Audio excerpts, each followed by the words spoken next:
Now, John, a lot of people think Bend is all about craft beer, but I know differently. Cider, and Aaron is our guy, is the new biggest thing.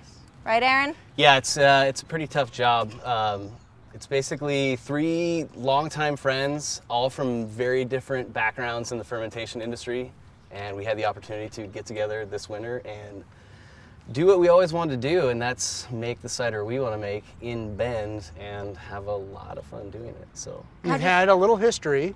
A little history, yeah. Yeah, you were over in the valley doing wine. Yeah, I've been in the wine industry for over a decade now. I started out in the Pinot industry and kind of found a passion for cider about 5 years ago and switched over to that. It's kind of more of our style and kind of what we want to do, and it's kind of a pioneering time in the cider industry in the Northwest, so it's really great to be a part of that. How'd you guys come up with the name, Red Tank? Well, Red Tank comes from... Is that a tough question? It's not a tough question. It's this is an investigative basically show. Every, in my opinion, every facility kind of has a tank that you always kind of fight with, and so Red Tank comes from my first Your cider problem tank? Yeah, my first cider making experience. I had a tank that was an old dairy tank that we had to drag in from a field, and it was painted red. And I couldn't make good cider out of it. So I couldn't call myself a cider maker until I made good cider out of that. And 4 months later, me and Red Tank got along. So we have a red tank at the facility now. It's not completely red, but...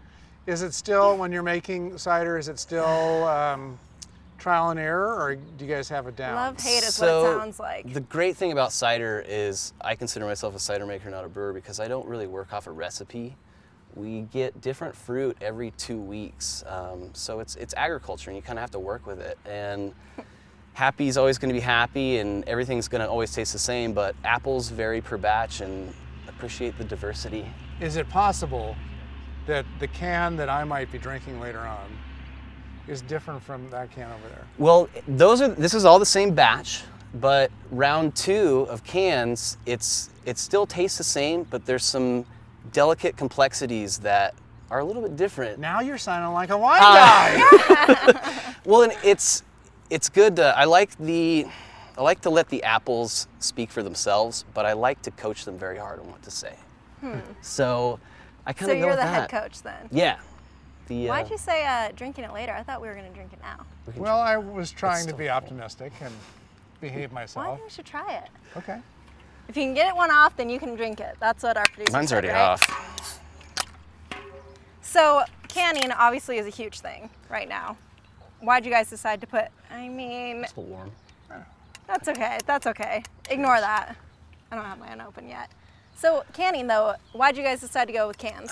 There's a lot of reasons. I've worked with glass for a long time, and it just kind of got old. The thing with cans, a lot of what we do and a lot of what I think our local friends do is we spend a lot of time outside. Yeah. So the cans are really premium for just throwing in your backpack and going. They float on the river. You can kind of do what you need to do with them. Not that you've ever done that before. No, that's not safe. You wouldn't. I don't recommend that. But they're a lot more sustainable than glass as far as shipping, packaging, and how about preserving the product? And that's gone back and forth. You can argue either way. My vote is for the cans. That's why it's in there. There's no light. The seal is perfect. So there's a lot of good advantages to cans. Plus, I think just drinking cider out of a can is cool. It's fun. It's cool. Yeah, I love it. It's happy. So for your guys' business though, did you think that, I mean, why start it in Bend? Is there any reason to start it here? All the breweries say I know it's the the water. reason. You do? I know the reason. You did some research. Yeah. What is it? He wanted to come to Bend and climb. Well, that was like 12 years ago. But yeah, Bend's always been like the promised land for us, and I think to make research. I can tell. To make alcohol in Bend, I think that it's kind of you have to kind of step it up. You have to kind of represent. Be different. Yeah, there's a lot of really good producers here, and I think there's a lot of good challenges that Bend provides that people that like us can. How about nationally? Are there a lot of cider makers? There's actually not a lot. It's growing very rapidly right now. Michigan is a big spot.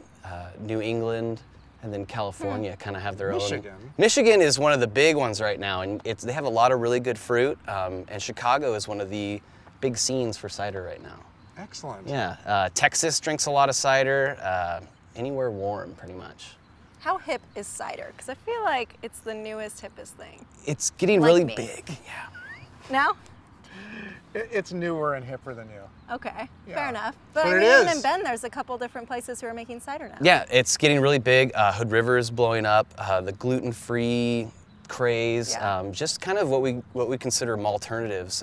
People are seeking out, different things, and their palates are developing, and there's a lot of really good stuff out Are there. you guys so, in growler stations now? Of course, of Of course. It's Bend. It's Yeah. Bend. They're actually our best outlets right now, and that's kind of the Red Tank style is draft style. So we're only on keg, on tap, and in cans. So.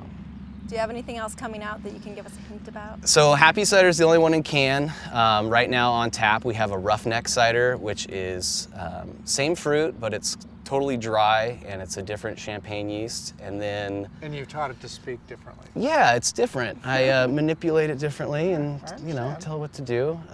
It's for a kind of a different palate than Happy Cider. And then we play with a lot of flavors. And I like to make my flavors ridiculous. So right now we've got a ginger and Marianne cider, which is dry pineapple and pomegranate finished with fresh ginger. Wow. And then we're doing a mountain raspberry, and then I've got a dry hop cider for Brewfest. All right. Cheers, man. Cheers. Yeah, thanks so much for coming on. Yeah, thanks. Try it out. We'll be back.